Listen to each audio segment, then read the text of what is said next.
First off, I would just like to thank Marcus Blossom and Mike Odom. They were a big part of making this happen a year ago at this time. So really appreciate all the effort they've put into making this happen. I want to make sure that I start off by thanking my wife and my family for enduring what we've all endured for the last year. My youngest daughter was a senior in high school when this decision was made, so the decision was made for my wife, her, and then our other kids who are in college or just out of college to stay in South Carolina for a year. So we've been a family separated for the last year, which has been an incredible challenge. So I would just like to thank my wife and kids for helping to make this happen now that we are at the end of this journey. My youngest daughter will head off to LSU, and my wife will move here, and it'll be hopefully back to normalcy. So really appreciative of the families of coaches and wives of coaches. It's incredibly challenging, so a lot of love there and for enduring this for the last year. So now it's onward and upward, and we're all very excited to be moving to the great city of Omaha and to hopefully continue to make this program one of the most attractive programs for the elite student athlete to come to. So with that, be happy to answer any questions. You mentioned it's been a year-long journey. Yeah. To this point. What's it like now that you've taken the reins? Well, it kind of feels like I'm just back on the horse again. As you know, I think it's 15 years that I've been a head coach consecutively before this last year. So it's just a matter of getting reacclimated with being the one to make the final decisions instead of suggestions. I've always said that's the biggest difference between being an assistant and being the head coach is you make decisions, not suggestions. So anxious and happy to be back in that role. Having Mike Current and Billy Mole with me for the last year has been such a godsend. And then as we move forward together and add a couple additional personnel, just really excited about where we're going. Even though this past season's setup was unorthodox, how beneficial do you think it will be knowing that, hey, I know pretty much every face around here? Right. Well, there's still a lot of people I want to meet, but I've been able to meet a lot of alumni, a lot of former players that have a lot of pride in this program. I know my way around Dodge now. I know what's north of Dodge. I know what's south of Dodge. I know the people within the athletic department that are supportive of our program. So a lot of things, getting kind of a year head start on this day has been very beneficial. The fact that we were able to have a really good impact on this year's team, I think will also really benefit us, not only from the relationships we've made with our current players that are excited to start to get back and keep moving forward, but also being able to tell recruits now that we've won the regular season, the tournament, and we went really far in the NCAA tournament is a major benefit. The fact that you know, though, what pushes your players' buttons, and they kind of know what pushes your buttons, I mean, can that help work out some of the kinks that you're going to have between now and the start of next year? Sure. Like I know what Ben North is all about. I know that Wilson Mogers is a legit weekend starter. Before you get here, you may look at Synergy video, you may talk to people, but getting to see it firsthand, getting to be in the dugout with them, sitting on buses and knowing what makes them tick, it's a huge advantage moving forward because it's also helping us make decisions in the portal. Obviously, the transfer portal is a huge part of what college baseball is today, and so knowing kind of what our guys are made of and what roles they project to moving forward, it's really helped us identify what we need in the portal. What's that process been like early so far in the portal? Very, very successful so far. We're not allowed to talk about kids that have committed publicly, at this point, but the reception has been very, very successful. We have some guys already in the fold, and we anticipate some more. So it's been very positive, and I think word is getting out that Creighton, Creighton has always been such a tremendous opportunity for players, and I think they know with a lot of what's going on in and around the program and the city that this place is just becoming better and better. Is that the biggest selling point? Like when you go out talking to some of these portal kids or even high school recruits, like what's your pitch? What do you sell these kids on? Well, we have an awful lot to pitch kids on here.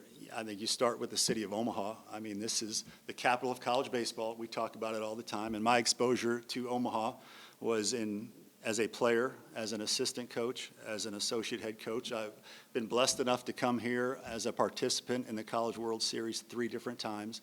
So my exposure to Omaha was always at its very highest limit in terms of these 2 weeks are incredible. And so I think we start with what the city of Omaha means to this whole baseball process and where it stands in the hierarchy of college baseball in this country.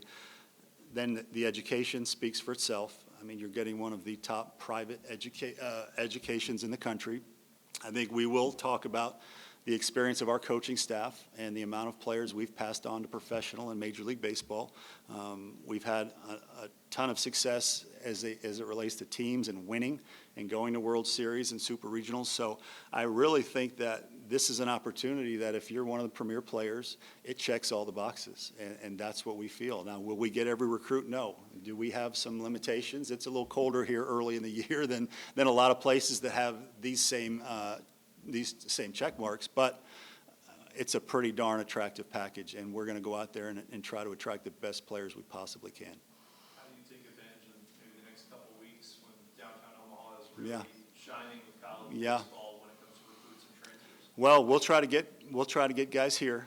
Again, a lot of it will have to do with how these next few days go for us in the portal, because believe it or not, we are getting closer to the point of almost being done in the portal because we've been very aggressive and because the kids we've identified have hopped on board with us. So that being said, this is such a showpiece. Omaha, Charles Schwab, this place is such a showpiece. So anybody we can funnel in here over the next 2 weeks, it's a major positive. How well positioned are you guys now moving forward? How much has a role of a head coach in college baseball changed over the last 10 years? Whew. Are you as much a fundraiser as you are a coach, or how does that evolve as we move forward in this uncharted? Yeah, here's how I like to answer that question. In professional baseball, you have the owner, you have the general manager, you have the scouting supervisor, you have scouts, you have hitting coaches, you have pitching coaches. Like, you have a million people that run a major league organization. In college baseball now, you have your head coach and you have your assistant coaches, and that's pretty much it. So we have to do all of those things. And so has it evolved? Yes, it has. You have to now negotiate scholarships. You have to talk about revenue sharing. You have to talk about the future. You have to talk about the past. Like, there's so many things that go into constructing a successful baseball program now. I think we have a lot of people that want to help us in this community, alumni. So I think we're going to be in a position that's pretty good in terms of continuing to supplement and help this program grow. So I'm very excited about where this thing is going. But you know, fundraising, those kinds of things are important too, because we are not a program that just has an unbelievable amount of revenue sharing like the teams that I'm used to competing against in the SEC. So for us, every dollar matters of support, so we will continue to be out there and just making sure that everybody knows that our goals are to represent Creighton incredibly well, much like a lot of the other teams on this campus do, and we're going to need their help because that's what it takes these days. What can you do to mitigate that gap? You mentioned it's different in the SEC, Right. obviously, than it is in the Big East. What can you do to mitigate that? Well, work hard. You know, winning definitely helps. You know, us winning like we did this year has created a lot of excitement among alumni, among former players. And so that's the number one thing you can do to get people excited about your program is win. And then when you do it in a manner that makes alumni proud, I think that's what you're looking for. When you win, you do it with class, and then they also see that there's even more future potential. That's what gets people excited. So we will be out there.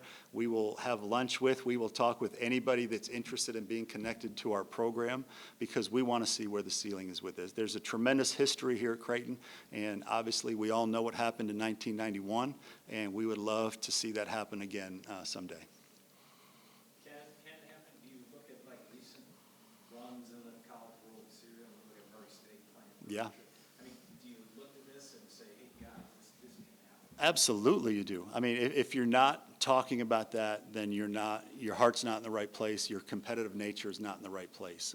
Does it mean it will happen? No. It takes a lot of skill, it takes a lot of talent on your team's roster, it takes a lot of luck, it takes the right matchups.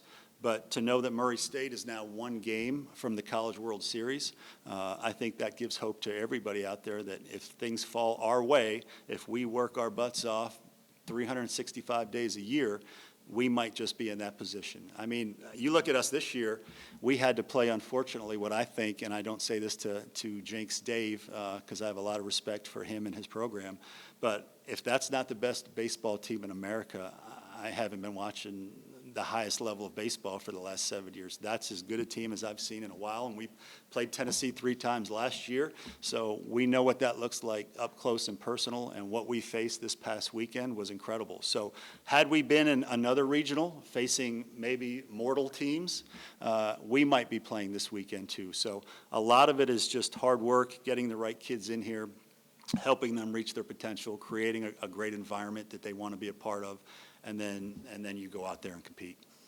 You've been around the game long enough.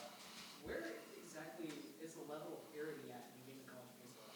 Well, I think there's levels to it. I think if you look at the top 5 teams in the country, like they have separated themselves. When you look at what Tennessee did last year, and you look at what A&M did last year and Arkansas this year, I think there's a elite top tier. And then I think there's another tier where, okay, it's a lot of teams that can do damage. So there are tiers, and it's just a matter of which one does your school want to try to be in, which one do you have the ability to get in, and because it's about getting access to the right players, and because this is still a player's game. Coach is only as good as the players he has on his roster, and so it's a matter of making sure you have enough resources to attract the right kinds of players and the amount of players you need. And if you do those things, then you work yourself up into the different tiers. But it's a challenge. There's no doubt it's a challenge. But again, that's what makes it fun.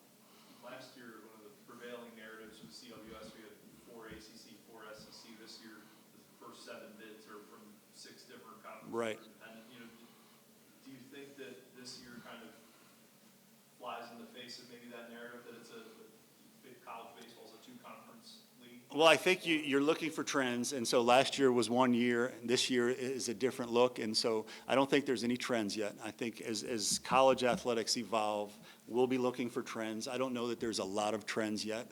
13 SEC teams made the NCAA tournament this year, and there's going to be less teams that make the College World Series than last year. So, yeah, it's probably too early to say. I will say one of the things I was disappointed in this year is that the Big East was a 1-bid league. I thought UConn and Xavier definitely deserved to be in there. So that's something we'll continue to look at just to see, okay, what gives us our best chance to make sure we are playing at this time of the year. So there's a lot that goes into it. And again, I've learned a lot over the last year in terms of what will it take to be successful here, but there's still a lot more to be learned. Do you think that, I know it's probably a couple notches down on your list right now while you're still trying to figure out the roster and whatnot, but does what happened with the Big East bubble this year affect your non-con scheduling? A little bit. Well, we already have some teams on the schedule next year that I think our players, our fans will be very excited about.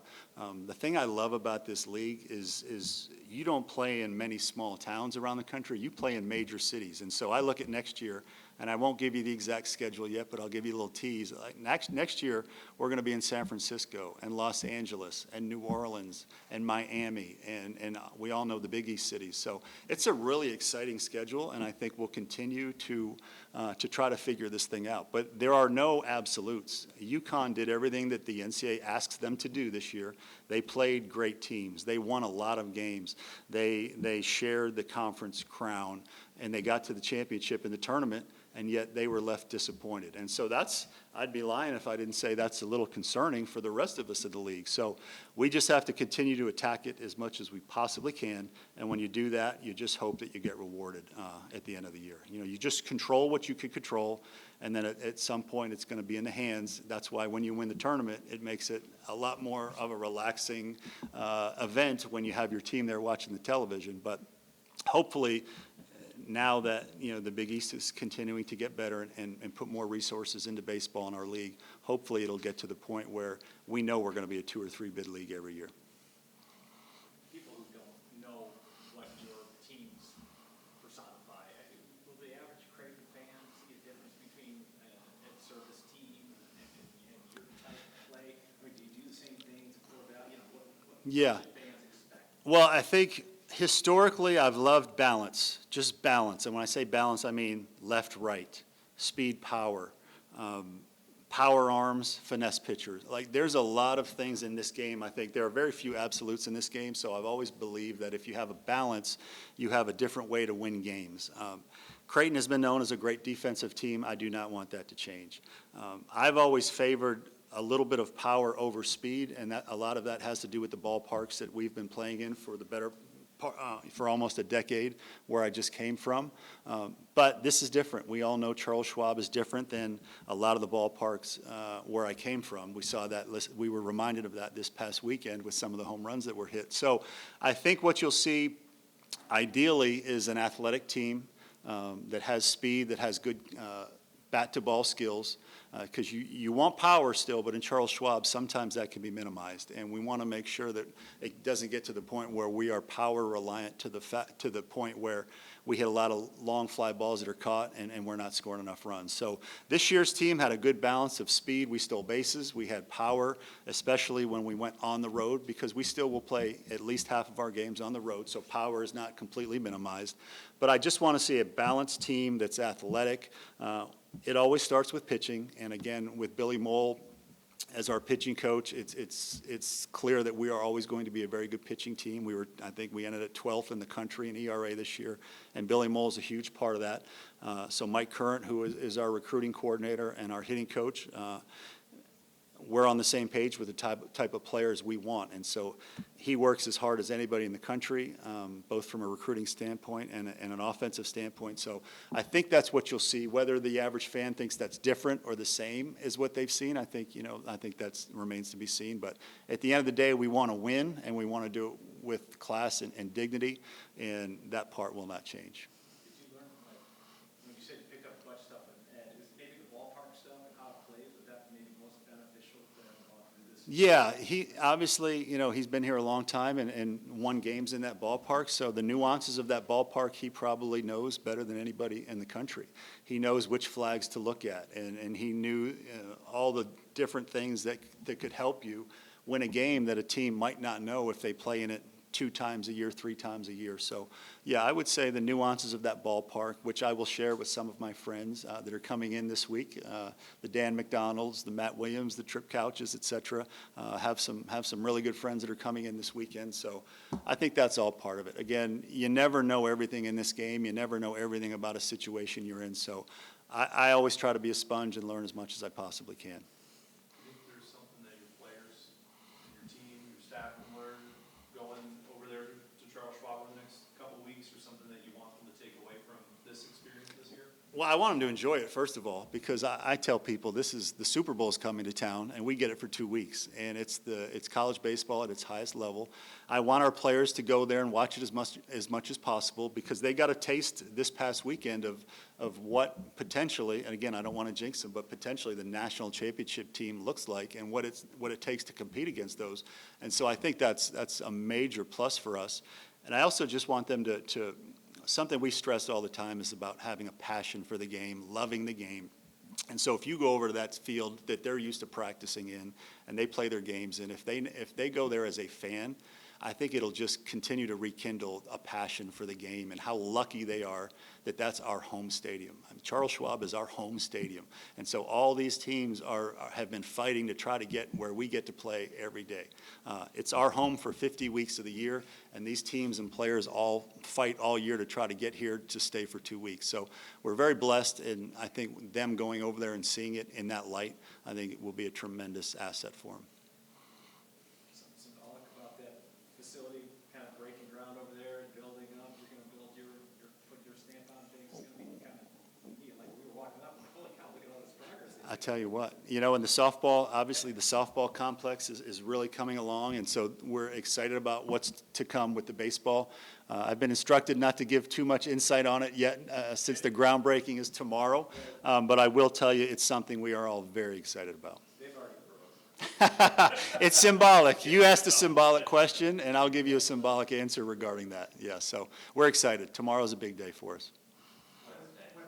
Wednesday, excuse me. Well, yeah, I'm in portal mode. I don't know what day it is. Besides the facility, Charles Schwab, and the wind and all that, anything else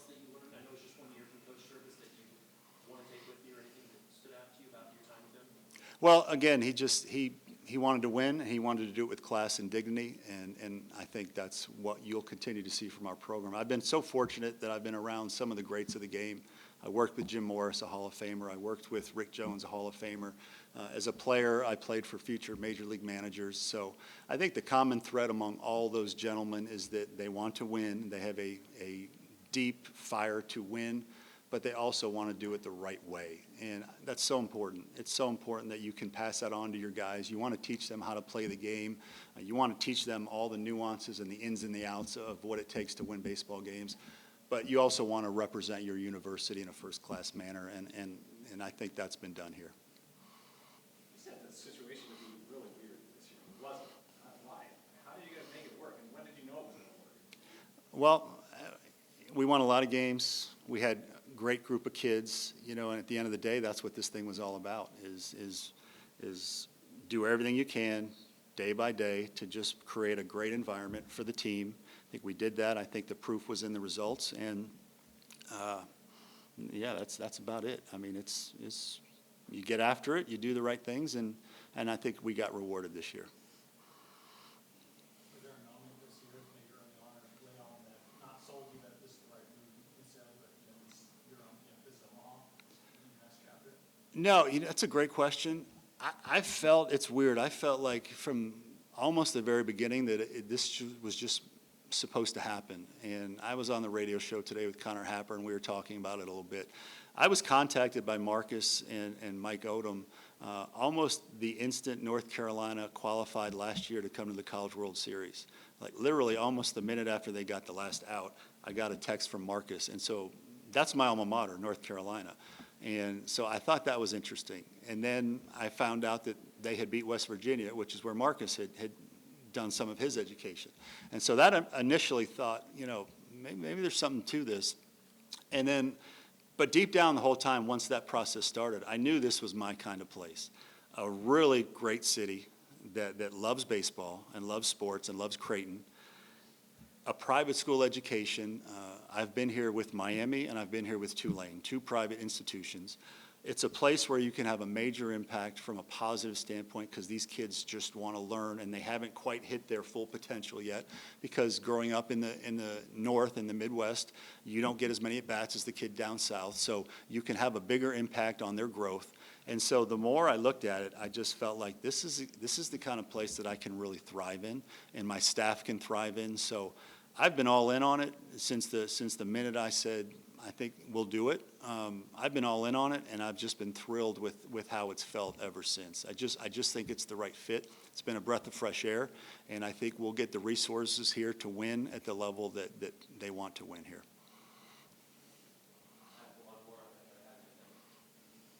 How's it feel now that it's yours? Well, it's not mine. I mean, my title is head coach, but this is the alumni, it's the universities, it's the players, it's everybody that cares about Creighton baseball. It's everybody's program, and so that will always be our approach. So Creighton baseball has a great history, and Creighton baseball is here to stay.